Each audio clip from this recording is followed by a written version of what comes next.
Hey guys, it's Melissa here from melissaoatman.com. Welcome to another episode of Awaken Your Inner Awesomeness. I am so delighted you guys are here with me today because we have two very special guests with us. Today we have with us Zach Tucker and Jeremy Grater, and they are the creators of the podcast The Fit Mess. This is a podcast devoted to helping people live their lives step by step, little by little, each and every day. They have interesting and amazing guests on who are there to help people. And I know that you guys are going to love this because that's pretty much what we do on this podcast every day, too. So I cannot wait to jump in and get started and find out exactly why they created this podcast and what it's all about. But before we get started, we do have a message from today's sponsor. Today's podcast episode is sponsored by the Power of Progress podcast. Meet Scott. Scott is the creator of the podcast, The Power of Progress. Scott has been in the fitness and nutrition industry all of his life. He started this podcast to help teach and mentor others on how to become healthier. So many people struggle with their mindset around their bodies.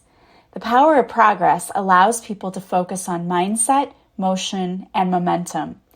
In this podcast, Scott explores your mindset and how your view of yourself may actually be causing you to struggle to achieve your results. Scott shows you how to shift your mindset so that you can achieve the results you want. The Power of Progress is on iTunes and Spotify. If you're interested in becoming a healthier and happier you, check out The Power of Progress. All right, guys, Zach and Jeremy, thank you so much for being here today. I'm so excited to have you. Thanks Thank for you so much having for the us. opportunity. Yeah, so you created this podcast, The Fit Mess. But before we start talking about your podcast, I would love to know a little bit about each of you and how did you guys decide to just start a podcast? Yeah. Well, I guess starting out with me, I was pretty much a mess most of my life, not a fit mess. Um, when I was 20 years old, I was probably 300 pounds, smoked 2 packs of cigarettes every day, drank Mountain Dew all day, ate at McDonald's all the time. Very unhealthy. And I had a couple of things happen that like led me onto a path of better wellness. And it was just one little thing and the next little thing and the next little thing. And I was very depressed and very just mentally not in a good place. Um, very unhappy. And all of these changes that I implemented over the last, 20 years or so, and it took 20 years, unfortunately, to do all of these things. Here I am, I'm at 43, probably the happiest and healthiest I've ever been in my entire life. Um, and that journey led me to Jeremy, where we started talking and we met and we got vulnerable with each other and we talked about the struggles of life and how hard it is to be a dad, to be a husband, to be a brother, to be, all the things to all the people that you need to be and still be healthy mentally, emotionally, physically. And Jeremy's got his own story, but at some point we decided, we need to share this with other people. We need to share these conversations because guys don't talk like that. They don't talk about their emotions. They don't talk about their feelings. So that's kind of where I came from and where we got to the podcast. And I'll let Jeremy tell his story because it's not mine to tell. I was also a mess and just, really struggled with depression my entire life, struggled with weight, got close to 300 pounds, but not quite as close as Zach did. And it's just been a lifelong struggle trying to find the answers, trying to find the way to get the emotions stabilized, to keep the weight down, all of the things. And it was around the time we have daughters that are the same age. Our wives at the time were pregnant at the same time. And so through their connection, we were introduced and we did what guys do. We showed up at the events and sort of sized each other up and talked about the sports ball event that happened the other day and all the things that we don't really care about, but figure that's what guys do. And so you go through those hoops. And over time, more and more, events getting together, we started to sort of chip away at the armor and figured out that, oh, I can actually kind of open up to this person. And oh, he's on a similar journey as me. In fact, in my case, he was a few steps ahead of me. So I was able to ask a lot of questions about the successes that he was having. And in that, he was finding there were things that I was doing that he wanted to learn more about. And so we just started really opening up and sharing what was working and, more importantly, what wasn't and why it was so painful. And I had already been in podcasting. I've been in radio for a long time, but the show that I was doing was wrapping up. And Zach was, correct to realize that these conversations we're having, we don't hear other guys talk like this. And there may be real value in putting these conversations out there, because if they're helping us, they can help somebody else, even if it's one person, and it would be fun to do.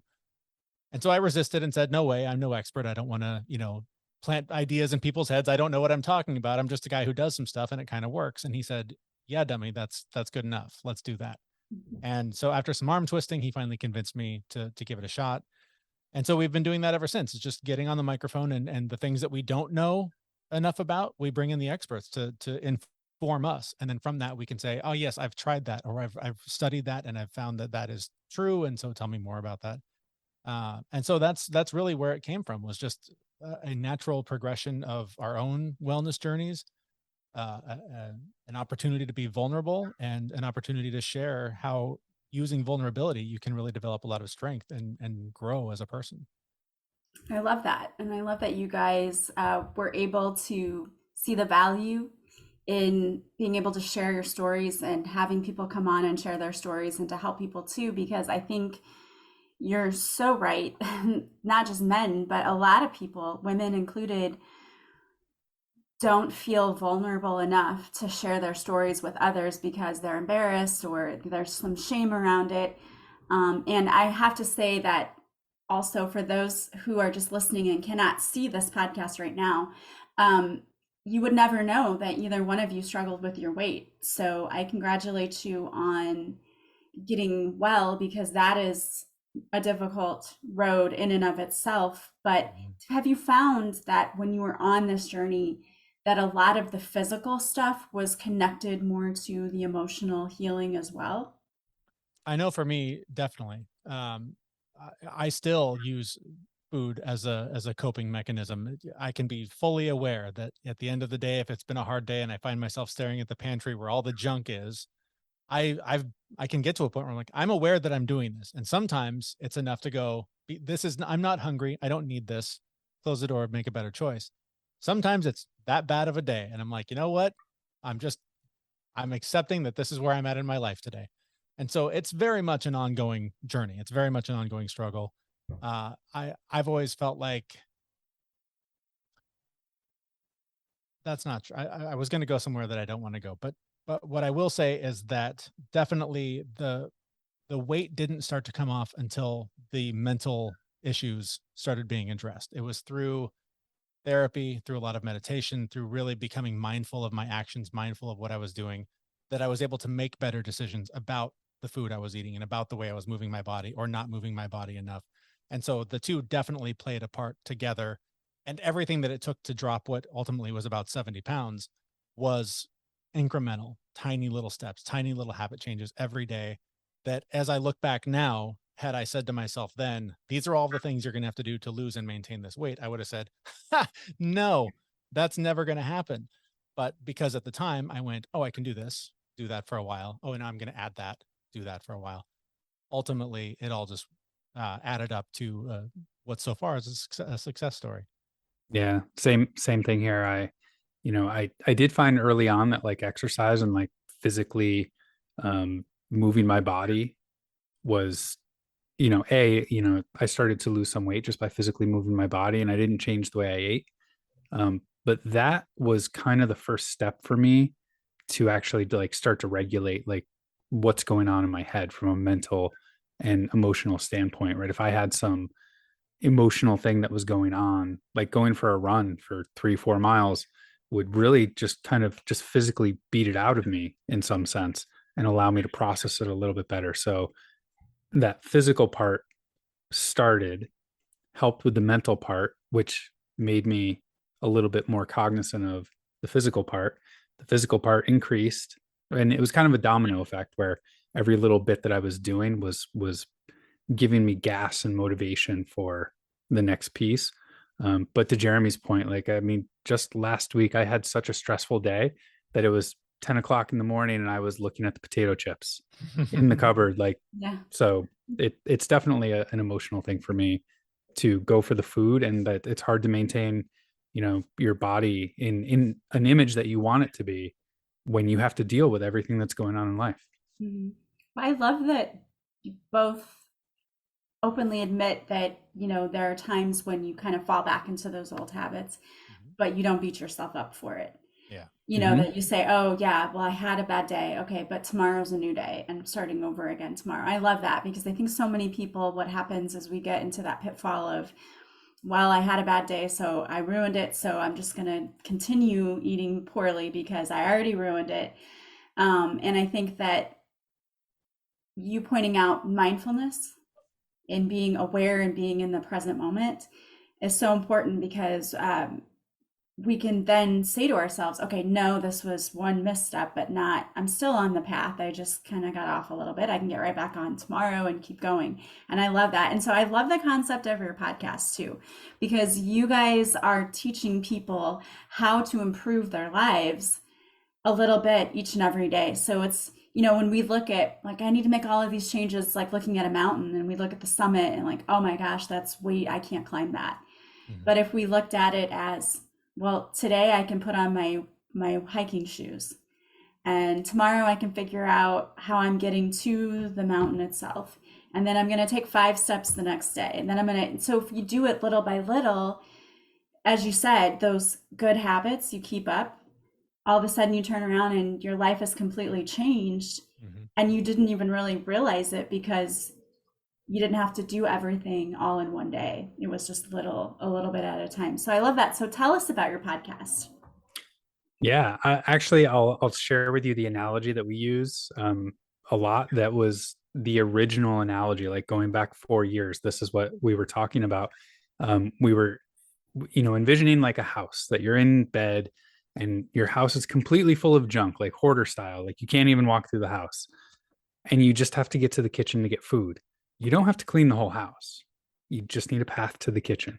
Then if you have to go to the bathroom, you need a path to the bathroom. And then you need a path to the door, and then you need a path to the garage. And eventually the mess will clean it up. We'll clean up when you've done all of that stuff. So that's what we envisioned with the podcast originally. Was we need to talk to people about the fact that it's not, gigantic things that you do with your life, or one single thing that you do with your life to make it better, make it healthier, make it happier. It's all these little things. So each one of our episodes, we're really focusing on one of those little things with the guest. And Jeremy and I ask, I guess, intelligent questions sometimes, but usually it's them filling us in. And then we talk about like how hard it is, because I think that's the thing that we were seeing a lot of was, on Instagram, there's all these, social media, right? They show all these pictures of perfect, beach bodies, men and women, and like life is perfect and everything is stressless and comes with ease. And that's just not true. Like all of these things that we want are difficult, and there's a struggle behind it. So Jeremy and I talk about, oh yeah, no, everything that guest said is really great, but man, it's hard to do. Like you need motivation. Motivation doesn't just come. You have to go find it. Things like that. And we really just try and relate to people, because we are 2 normal guys on a struggling journey ourselves to be healthier and happier. So that's kind of the basic premise of each show. And I'm sure Jeremy's got a lot more color to add. Yeah. And I think what I would add is that, we've done 140 some episodes at this point. And I feel like even for me, like, because we're sort of immersed in this space and we have to sort of keep up with all the trends and who's talking about what and what's the latest thing. And is it nonsense? Will it work? Whatever. For anyone who follows this stuff, it can be super overwhelming to feel like, oh, I've got to do that too. I don't do all 145 things that we've talked about. I've tried them, or I read the book and decided part of that works, part of that doesn't, or whatever. But there is so much pressure to try and do all of the things and to just drastically overhaul your life, especially when you feel like crap most of the time. Like, I don't remember if Zach said this already, but I live in the past with my depression. He lives in the future with his anxiety. And so once a week we try to come together in the now and talk about how to get through it all. And that's really the crux of it. And I think it was James Clear that was talking about habits. And he said that basically the way forward is to create the small habits that you can do on your worst day. Because if you try and plan, what are all the things I could do when I'm feeling great and everything's dialed in and it's awesome, and then it turns out 8 out of 7 days a week, that's not the case. You're not going to be able to keep up that pace. So you've got to just find those little things. Is it a 10-minute walk today? Is it a little more water today? Is it going to bed on time tonight? Like all those little things that seem so insignificant and so inconsequential when you've gone to bed on time every day for a week or 3 out of 5 days or whatever it is. All of a sudden you can start feeling like, oh, I've got more energy. I feel a little better. Maybe today I'll add that walk. And then all of a sudden you're walking more. Now you're sleeping and you're walking. Like just these tiny little things that ultimately create more opportunities to get bigger and better, so that when you do look back a year, 5 years later, whatever it is, you can go, wow, I did a lot and it did not feel like it. Yeah. And I think it's great to have people there saying, this is difficult and you're not alone, because I think there's so many people out there now, like the gurus out there, who are like, anybody can do this. And, it makes people feel worse, I think. Yeah. Because they think, well, if they're saying this is so easy and I should be able to do it, like, why can't I do it? Mm-hmm. I deal with that with I mean, I think especially people that struggle with depression or anxiety, they hear all of this stuff and it's always like, oh, journal and yoga and do some meditation and focus on your breathing. And when you wake up upset that you woke up, the idea of, oh yeah, I'll just go meditate for 10, like, get out of here. I'm not going to do that. And so I empathize with anyone else who struggles with that. Lately, I've been waking up with panic attacks in the morning, just with stress in my life. And I'm just throwing everything I can at it, because I know that the more I move my body and the better I take care of myself, the more that will start to balance out. But yeah, I get it. For anyone who's just like, it's just not doable. It is. You just have to find what works for you and take, again, the smallest steps forward. Mm-hmm. Yeah. And I think so many people, they come across tools and they'll say, oh, I didn't like that, but that didn't work for me. And so they just quit because they think there's nothing out there. But there's so much out there for people. And what's great about your podcast is that you have guests on who share their expertise. So you may have come to the show creating it going, we know what worked for us, but maybe there are other options out there for other people too that help. So I love that you have people on to talk about their expertise and to give people tools that they can use. So I'm going to put you on the spot here and ask you, what is one of your favorite episodes that you've done on your podcast so far? So one of my favorites is actually number 98. We did an interview with Chris Duffin, and he's got the Guinness Book of World Record. He's got the record for deadlifting and squatting 1,000 pounds on a barbell, like just unbelievable amount of weight. But when you talk to him, like he just has this life of, he has so much success and so much joy in the way he lives, but he came from intense trauma. And like his message was all around like what happened to you doesn't define you. It's your choice who you become and how you go forward. So I really loved that episode because it really resonated with me, because I had some pretty intense trauma as a child and it didn't define me. It's not who I became. And that one, I think I've listened to it probably 10, 12 times because his story resonates with me, and it really reinforces to me that for my own personal story, like whenever I'm down or depressed or feeling like I'm not quite getting away from what my childhood did to me, I listen to that one and it really just invigorates me and drives me forward. Well, now I know why that episode did so well. Mm-hmm. I think the one that stands out to me is probably the one that had the biggest impact on me personally, and not to make it about physical fitness, because the show is so much more than that. But we interviewed Tony Horton at the beginning of the year. He's the guy, the P90X creator. He's gone on to do other things since then. But just talking to him was so interesting, because I had been complaining to Zach for, I don't know, 6 months before that about how much I hate the idea of going to the gym. I didn't want to go to the gym. What a waste of life. I didn't want to look back on my life and go, look at all those days and hours I wasted lifting heavy things in that same room. Oh, awful.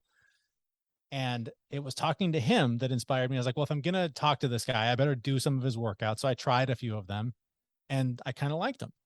And I was like, well, this is interesting. And in the middle of like the first week of doing it, he was on the show. And he just really helped me identify that my purpose sucked. He literally said, your purpose sucks. That's why you're not doing it. You don't have a good enough reason. There's not something pushing you to make you want to do better and take better care of yourself. And just hearing someone like that so clearly and without filter just go, yeah, because you're doing it wrong. Do it better. Like, stop, like, just ignore all the stories, ignore all the nonsense, show up, put on the shoes, start there. And literally he did, because, or literally I did, I should say. My workout plan this year started by putting an hour on my calendar every day that I was going to work out. I didn't actually do it for like 2 weeks, but I saw on the calendar, well, I have time, so that's not a good excuse. It's right there on the calendar. I can't ignore it. I got to show up. That's what it says. And then I put on the shoes and I walked over there and I looked at it and I went, nah, not today. Try it again the next day. Not today. And then finally I went in, because now I had a plan and I was doing what he told me to do. That's what I needed. When I tried before, I walked in on my own and just like, I'll lift that for a while. I'll run over there and try and pull myself up on that thing. And I hated it. It was so boring. But having somebody telling me, I literally could turn my brain off and go, tell me what to do. Okay, jump, run, lift. Okay, good. And I was done. And at the end of it, I kept going, wow, that was really hard to get in the door, but I feel so much better now that I've done it. And that continued for months of just like, it just became habit. And because I didn't attach anything to the outcome, I didn't say, I'm doing this to lose 20 pounds. I'm doing this to get a killer beach body. I wasn't doing it for any reason other than to create the habit of doing it every day. And that was enough to just keep the engine going. And I didn't need motivation. It just became the habit. It just became part of who I am. Yeah, I love that. I think that that's where a lot of people stand, is just I would call it frozen, right? Frozen in not doing anything, not moving at all, just standing still. And your story of just saying, well, the first thing I did was just say, I'm going to see if I have time on my calendar and I'm going to put it there. Because I tell people to do things like that a lot, because it sets an intention of, well, I'm going to make time for this. I'm going to do this.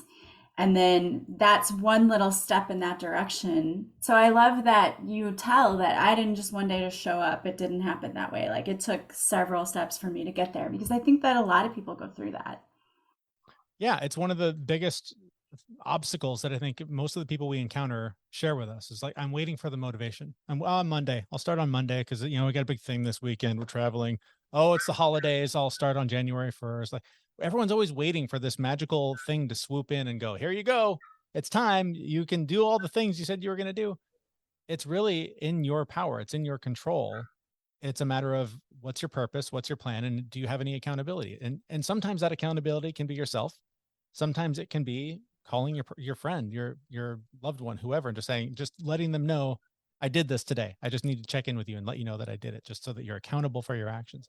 So if you can just find a way to implement those three things for whatever it is, and again, starting really small, you'll find success. It's just a matter of making the decision that you are the person who does that thing, and then committing to actually doing the things that that person would do.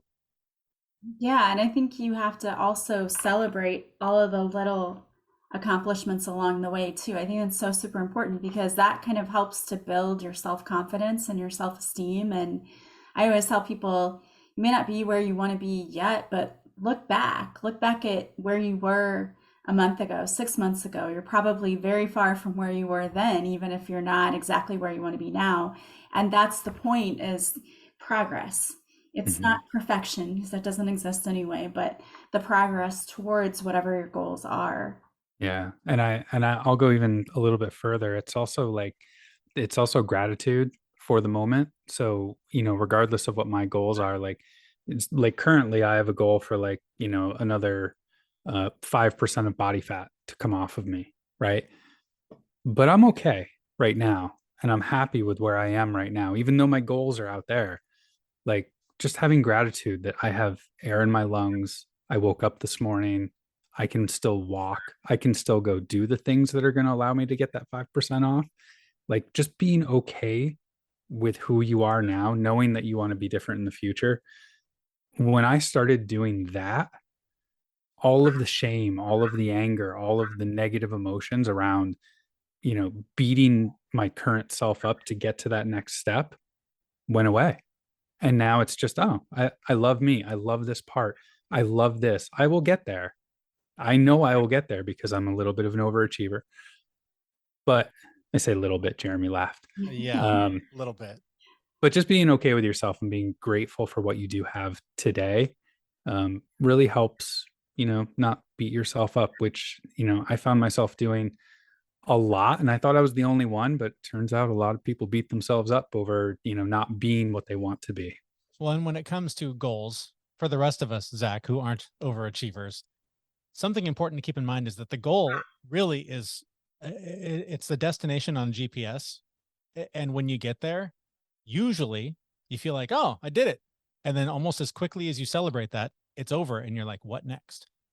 And so, and many times you don't reach it because whatever path you went on to get there took you somewhere else. So again, I would encourage someone to not get too hung up on the destination, because it's so cliche, but life is a journey. And if you enjoy the little things that you have to do every day to get where you're going to go, the goal kind of just becomes that's where we're going. But man, what a beautiful ride we're taking to get there. And that's really kind of the point, I think. Yeah.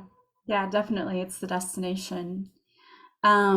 So if you have people out there listening who maybe want to get healthier and they want to get fit, but they're stuck in that freeze state where they're just not doing anything except beating themselves up because they know they want to get healthy, but they're not doing anything about it. What are some simple, easy first steps that they can take to just kind of get the ball rolling and get that momentum going? I think you have to start with acknowledging where you are, for better or worse, because I think we started, maybe it was our first episode, we talked about this, the idea that you're perfect exactly where you are. Otherwise, you would be somewhere else. Like, you are exactly where you're supposed to be. Whether you're happy with it or not, that's a whole separate judgment thing that you can work on.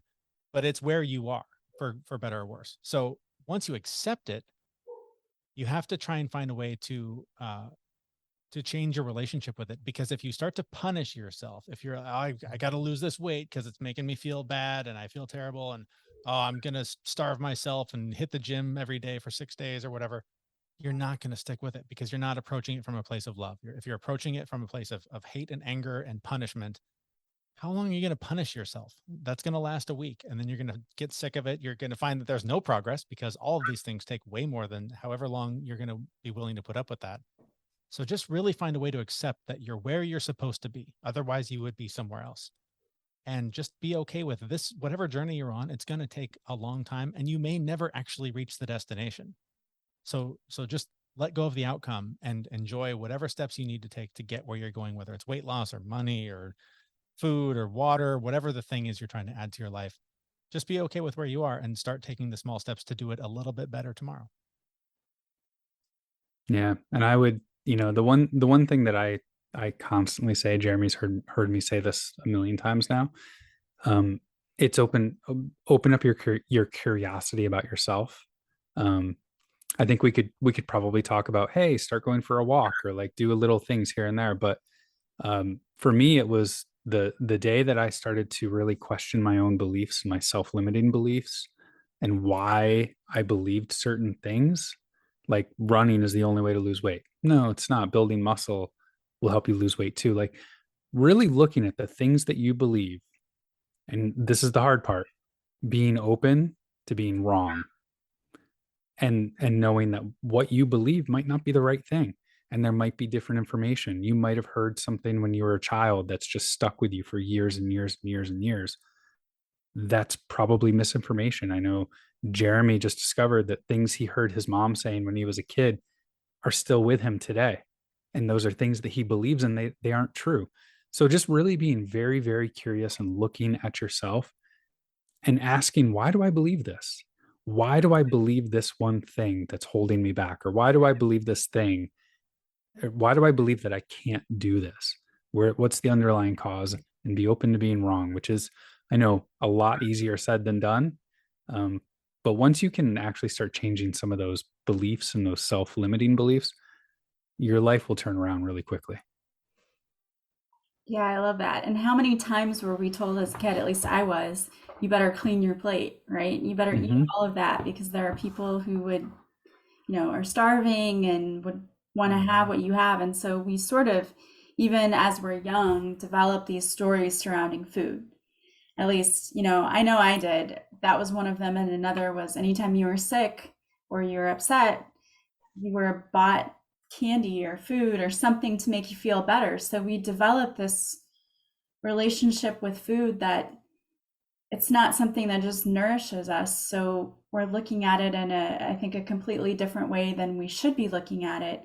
So going back and looking at what were you told as a kid, I think that's really, really good advice, because you'll probably discover a lot of things there that, oh yeah, that isn't true. Oh, what if I change the way I thought about that? That can make a big difference. Well, and one of the points Zach was making just about the story about my mom is I just very recently discovered it wasn't even things she said to me. It was things that she would say about herself, which I know for her, it's, I mean, this is generations. This is not something I'm blaming her for. I'm just recognizing the pattern, and I know what her situation was growing up, and I know what the family was like that, before them growing up. And so it was just, I had this really strange epiphany where I heard her saying something and I just went, oh my God, that's how I think all of the time. And I recognized that, like, I basically identified that if that's true for her when I was a child, then that must be true for me too. And so that's the voice that's in my head, is this one that's constantly setting people up for, I'm going to keep the bar nice and low so that anything I do is exceptional. And it's just amazing how now that I've made that identification, I go into almost everything, hearing the voice of, okay, what am I going to tell these people to make sure they know that just by showing up, I'm a hero? And I just have to, like, turn that off and go, it's fine. Nobody has that crazy expectation. So just calm down, show up, and it'll be fine. Yeah, and it's so true too, because I mean, children pick up on everything, whether it's directly spoken to them or not. And I know my own daughter, she spent a lot of time with my cousin, who was my dad's first cousin, so she was older. And she one day said, like, oh, I'm so fat. And I said, why are you saying that? You're 7, first of all. And I realized, like, she was watching my cousin in the mirror, looking at a dress she's putting on and saying, I'm so fat. And then my daughter, who's 7, mimics this. And I thought, how at 7, why would you even think that?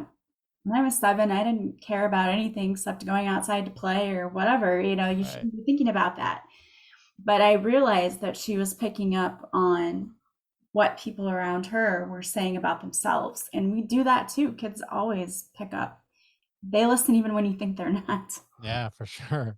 Oh yes, the number of times my daughter has said back to me something I said which I didn't believe she was listening to happens more often than I'd like to admit. Yeah, we had a story once. My son, we were taking him to the doctor, and he was very little. He's 20 now, but at the time he was 2. And my mom said to me, well, do you think we should say something to the doctor about his hearing? He's been repeating things back wrong lately. And we just had this little conversation. So we get to the doctor's office, and the doctor says, well, Chris, how are you, buddy? And he said, oh, not too good. I can't hear, and everything I say comes out wrong. And the doctor just cracked up laughing. He was listening to our conversation in the car about his hearing. And the doctor said, oh, that's so pathetic. We're like, oh, I guess he was listening to us. That's amazing. What a great example of that. Yeah, I'm like, obviously he does hear. He's hearing okay. Yeah, I think so. That's crazy. Well, this has been such a great conversation. If anyone out there wants to listen to your podcast and check it out, where can they find The Fit Mess? At thefitmess.com, and on all of the various social media platforms, you'll find us at Fit Mess Guys.